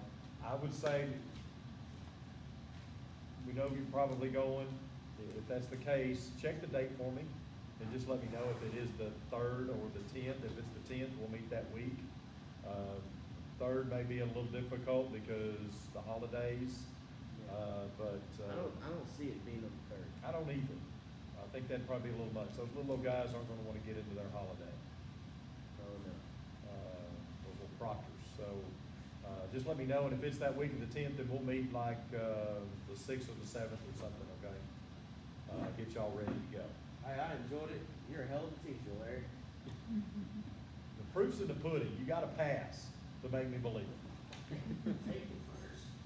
Huh? I gotta take it first. I'm Well- on high security clearance. Get signed up so you can take it, and then we'll solve that problem. It is, All right. it is on the 10th. It is the 10th, Alden. Yeah, 'cause I forgot to send you a screenshot on the places, 'cause this one on Cypress, I don't know where it is, but it's far, far away. Cypress is not bad. It's about 3 hours. It's a little further than Mesquite, but it's about 3 hours. I think that's the one that's, I think that's the one that's down, kind of going towards College Station, down around, Riverside, I think, but I would try and go to Mesquite if y'all can. What's the, number 10, what is the actual head pressure? 34.81. The first Friday of every month is usually in Mesquite. So the 10th would be the second Friday, but because the first Friday is actually a holiday.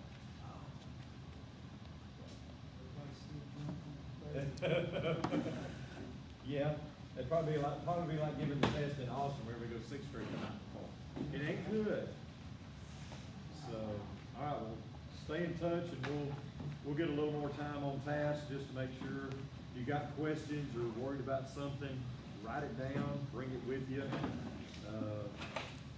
We'll just kind of plan on, a couple hours just making sure. Best thing to do is do that kind of work, finish the other part of that hydraulic worksheet, I'll run the numbers on it just to make sure where it's at. Study, just go over it, view, study notes, all that kind of stuff, just, if you got another extra 30 days, that's gonna be tough. I think it's good though, cause I think I was not ready yet. Well, I mean, you seem to be getting, the hydraulics and stuff, but It's there's, just the questions we were doing, I'm just a little confused though, cause sometimes like, what's it asking for? Yeah, I got well, that. and that, a lot of people, well, they're being tricky. No, they're being specific, it's just, we've gotta get it in our mind how they're asking for it. And I think he does the same thing in his wording, asking it to where it's a lot of different ways, because discharge side, through, downstream, all those mean the same thing. It's all on the other side, you gotta include it, up to, before, incoming, upstream, all those mean the same thing, it's just you gotta decipher it, and, yeah, it seems a little tricky, but I put in my head. I don't know that you can call it one way, everybody have it on the same page, so, anyway. Just study hard and we'll get to work on it and we'll get together before the test. Yes, sir. Make sure we get y'all ready. Before you walk out here, let me ask you one thing, cause I've gotten really knuckled down over the past weekend and started doing this stuff. Playing turkey. Oh, okay. Uh, You got serious? yes. Okay. Now it's serious, on the hydraulic design. Okay, I've got all this, gallons per minute, how we figure that, you keep adding together each time you get them. But over here on the actual loss, now how are we coming up with these? I wanna make sure, is this the 2.12 or? Okay, so we'll take our loss per 100, Mhm. divide it by 100 to get it per foot. Yeah. Cause remember, these are per 100, that's what loss per seat, this is per 100. Right, Divide that by 100 and multiply it by our length. okay, that's what I was wanting to make sure, is that how that's supposed to That's be? how that lays out. Okay, 'cause some of these were coming out different, 'cause we had them worked out, but I changed through and was doing them all by myself and coming back and checking it versus the sheet that numbers? we had done. Was it working out? No? And it wasn't working out, I'm like, so then my brain started, I'm like, Why? What am I doing wrong? yeah, I started short, like I'm scared I'm gonna do during the test, I'm start short now. But that's what I had it right, I Yeah. just probably got a number in there or something wrong. But I was Well, working on that. yeah, cause it should be, a couple of decimals, or maybe it was 3, but you should have a .01 or at least something like that, so. Okay. Okay. I'll see you in January. Just holler at me, Yeah. we'll see what I can put together. Had some people call, I I'm gonna show up at your haven't office. scheduled anything. I'm gonna show up at your office and sit down at the laptop and fill my. Fill your paperwork out? Yeah, I ain't doing